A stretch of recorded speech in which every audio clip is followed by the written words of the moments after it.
Yang ketiga, kalau kerja kita itu ada upah. Cuma sekarang dia tak panggil upah, dia panggil apa? Dia panggil gaji. Dia panggil gaji, dia tak panggil upah. Kalau dulu kerja dah pakai upah. Sampai sekarang pun ada kerja pakai upah, ada kerja pakai gaji. Kita gaji ke upah? Kita upah ke gaji ni? Gaji, okey. Maka Imam Ghazali kata, kalau kerja tu ada upah, maka mestilah upah yang kita dapat, gaji yang kita dapat, setimpal dengan kerja yang kita buat. Kalau tak setimpal kerja kita buat, belum tentu kerja kita ibadah. Allahu Akbar. Inilah saya pernah bangkit masa hari Q dengan tasis sampai dulu, sampai saya ingat lagi. Hari Q di JPA. Ya. Diminta cakap sekitar kerja. Inilah saya buat inilah. Kalau kerja tu ada upah, mestilah setimpal upah lebih pada kita dengan kerja yang kita buat. Tuan-tuan masuk kerja pejabat tanah, pejabat daerah dan tanah. Dia masuk kerja pukul apa? 8. Keluar kerja pukul apa? 5. Rehat sejam setengah, betul tak? Sejam, okey. Masuk 8, keluar 5, rehat tengah sejam. Makan dan minum. Itu kerja kita, dan upah lebih daripada kita 5,000, misalkan 5,000. Betul tak? Sama tak dengan masa yang lebih daripada kita tu? Isu hari ini ialah isu pegawai-pegawai tinggal pejabat pergi tempat lain kuasa kerja. Di Shah Alam 2 hari lepas, pegawai kerjaan sedang bersarapan di dan pergi shopping waktu pejabat tempat tangkap. Mana waktu pejabat merayak pergi shopping, pergi kedai, pergi minum, jalan. Ada berlaku tak? Di pejabat daerah sini tak ada berlaku? Tak ada? Kita bukan malaikat. Kita bukan malaikat, ya. Sebab tu tuan-tuan, ya, kita ingat balik. Saya minta maaf lah, saya lah bahawa fakhr, bukan secara megah, tidak lah. Saya lama juga bekerja, ya. Tuan bila kerja di Istana Negara, saya lama di Istana Negara, ya. Kadang-kadang ikut agung sampai tiap malam ada majlis, balik pukul 1, balik pukul 2 pagi, ya. Kadang masa agung Johor, agung dia tua-tua tu pula minat bersembang sampai pukul 3 pagi, pukul 4 pagi. Besok kalau pergi pejabat, saya masuk pejabat, ya. Cuma kadang-kadang saya keluar sekejap pergi bayar bil api, bil air. Setiap berapa jam saya keluar. Kalau saya keluar, saya kata 2 jam misalnya. Hari Minggu saya pergi pejabat 3 jam. Saya bayar balik. Kadang-kadang saya keluar dengan tuan kong, hari cuti pun keluar. Saya tak ambil kira betul pejabat. Tapi aku 8 masuk, 5 keluar. Kalau kau ambil waktu ini, aku kena bayar balik. Kadang-kadang hari Ahad saya pergi pejabat. Ya, dia nak ganti balik tu, niat nak ganti balik hari aku keluar tu. Kadang-kadang pergi juga jumpa bos. Bos pun datang pejabat juga. Dia berkata, Datuk, buat apa hari Minggu pejabat? Ya, Datuk datang pejabat apa hari Minggu? Dia tanya datang apa, saya tanya dia balik. Datuk datang pejabat apa hari Minggu? Ada kerja sikit. Saya pun ada kerja sikit. Mana buat saya, klaim-klaim saya tak buat. Saya minta maaf lah, saya klaim-klaim ni sepanjang saya kerja, saya tak buat. Klaim bawa kereta ke, klaim tak.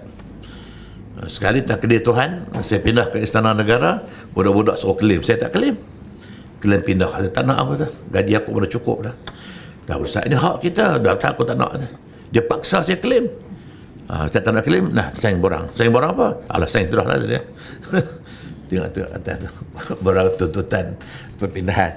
Saya pun saing. Rupanya seorang pegawai bila pindah, 6,000 lebih dia bayar. 6,000 lebih. Masuk lodging, makan 3 hari, duduk. Sebab sebi ada tu, mana saya tahu. Bila dapat 6,000 lebih satu cek, tanya dia orang, Istana Negara ni berapa orang kerja? Ingat aku ada 13 orang saja, 300 orang. Terpaksa sebab kenduri tu 300 orang, tuan duit 6,000 tu. Apa fikirlah nama dia apa. Pipti aku dapat kenduri.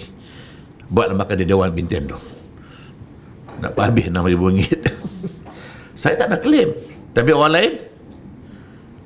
lain kadang-kadang keluar out session, tidur sama saudara, klaim hotel. Ada berlaku tak? Bawa kereta 50 km, klaim 70, berlaku tak? Ini ada masalah kita hari ini. Kita ada gaji. Kadang-kadang keluar merayau, pergi padang golf, main golf. Cukup bulan, dapat gaji sebulan. Cukup sebulan gaji tu. Betul tak? Ini yang kadang-kadang ulama-ulama cakap panjang lebar tentang ini. Hari ini ada orang curi masa, ada orang curi tulang. Ada tak? Takut-takut duit yang dia dapat tu duit apa? Kalau sekadar tak dianggap ibadah tak apa. Takut-takut duit yang terima gaji tu. Halal ke tak halal? Sebab tu dalam kes ini saya nak buat cerita. Saya kebetulan saya baca satu kitab. Bila kita baca kitab tu, lepas baca tutup simpan, tak ingat kitab mana kita baca.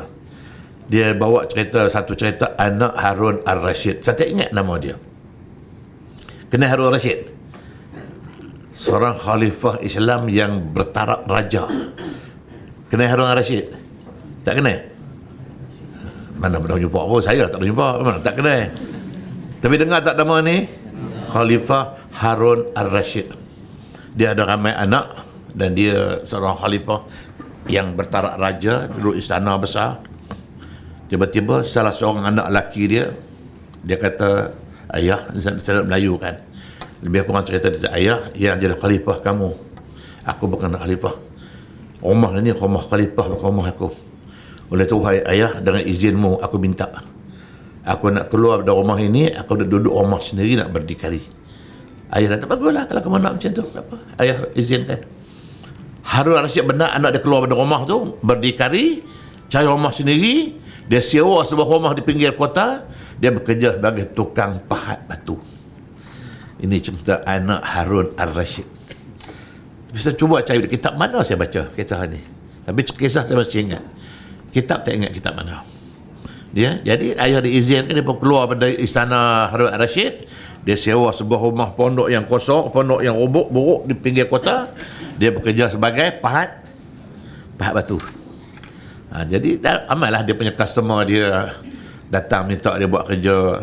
Satu hari nak jadi cerita, datanglah seorang customer dia minta dia buat tembok rumah, pahat batu buat tembok rumah. Okey, bincanglah berapa gaji, berapa upah jangan buat kerja. Dia kata okey, saya biasanya saya buat kerja, saya masuk kerja jam 8, saya balik jam 5, rehat tengah hari, semayang dan makan. Upah saya kalau kita Malaysia ni 100 lah. Kalau profesional 100 dapat ya. Okey, 100 ringgit. Masuk pukul 8, balik pukul 5, rehat tengah hari, makan dan semayang. Peralatan saya bawa. Upahnya RM100. 100 ringgit saya. Setuju? Tuan Omar kata setuju. Bila mula kerja, besok insya-Allah. Jadi besok tepat pukul 8 dia sampai, dia mula buat kerja. Tengah hari dia rehat, makan, semayang, sambung kerja, jam 5 dia berhenti, balik. Masa nak balik, tuan rumah tengok dia buat kerja, seolah-olah hasil kerja dia menyamai 2 orang kerja. Boleh faham tak? Hasil kerja satu hari menyamai 2 orang, padahal dia kerja seorang. Apa arti? Faham tak maksudnya? Maka tuan rumah dia puas hati, tuan rumah bangga rasa macam ni punya kerja bagus dia. Maka tuan rumah dengan ikhlas, saya dapati kerja awak bagus, hasil kerja bagus, maka saya dengan ikhlas nak bayar upah awak RM200. Janji berapa? 100. Bayar 200. Agak-agak apa anak Harun Rashid jawab? Agak-agak lah. Kalau kita lah gaji 1,000, bos kata, Mat, tahun ni aku bagi kau 2,000 bulan. Puan kata?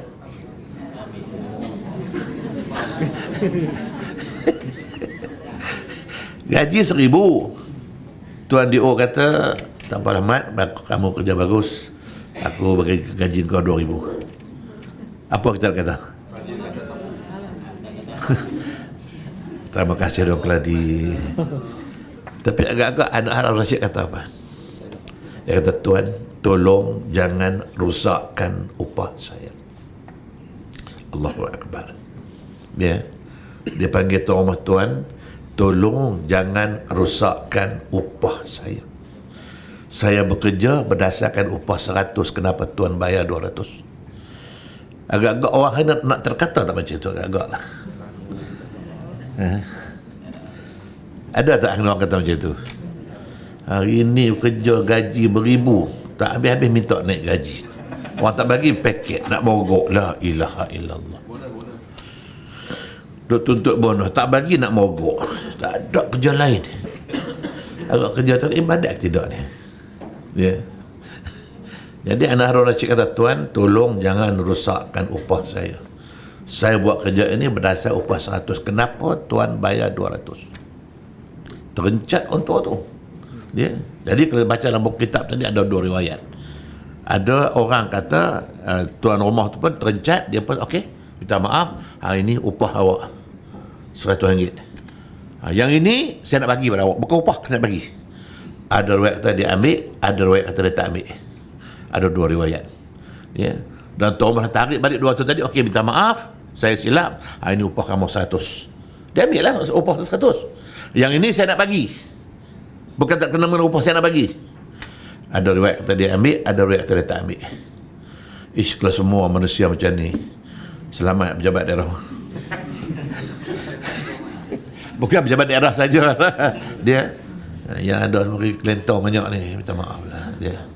Sebab saya tu lah, sebab saya dah cakap tadi lah, oleh kerana pegawai-pegawai ada kena kerjaan ni, warga kerja ni banyak lagi kelentong.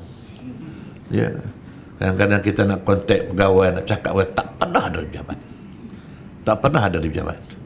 Tak ada macam tanya PA dia mana pergi, entah. Bila dia keluar, entah. Bila dia balik agak, entah. PA dia mentah aja. Cubalah kan dia untuk telefon dia. Telefonlah pejabat-pejabat kerjaan cakap pegawai. Jangan boleh bercakap. Tak ada macam mana pergi. Tu yang saya pernah mencadang kepada KSN tu, saya kata. Saya pernah cadang pada KSN. Boleh tak tubuh satu unit nama ada unit inspektor. Saya cadang kan. Apa ada unit inspektor? Panggil lah mana-mana budak-budak yang tak berguna pejabat kerjaan ni. Budak-budak yang keruk-keruk tu. Ambil dia orang latih sebagai inspektor. Beri mereka kuasa, dia boleh telefon siapa saja, dia boleh pergi pejabat mana-mana dia nak, menteri ke, malam menteri ke, pergi cek kepada pejabat. Unit inspektor. Tak banyak, 20 orang cukup saya kata. Kerja dia terus pergi pejabat, bagi berround saja. Pergi pejabat DO Sumatera Utara. Tengok mana ketua betul mengarah. Dia ada dalam bilik ceramah. Buka pintu berita. Ada. Dia balik. Terima kasih. Saya kata kalau ada unit macam ni, takut tak? Lepas tu setiap negeri buat unit tu. Negeri Perak tu, buatlah 5 orang. Bagi kuasa pada dia. Siapa marah dia, siapa larang dia, ikut. Nolong ketua pada pengarah marah aku ni. Agak-agak saya berjaya tak? Tak usah payah. Sekarang ni bawalah kita Selangor nak buat. Nak hantar orang merayak pergi ke shopping complex cari. Shopping complex berapa ribu orang ada. Tak kata encik kerja di mana? Encik kerja pejabat daerah. Dia tak kerja. Macam mana tak cek dia? Pergi pejabat, pergi cek pejabat tu. Pergi pejabat dia, masuk pejabat dia, tengok ni betul. Ada ADO? Dia tak ada. Mana pergi? Tanya PA dia mana pergi? Tak tahu. Okey, catat. ADO pejabat daerah ni, keluar pejabat tak tahu mana pergi. Itu barulah boleh kerja ya. Habis.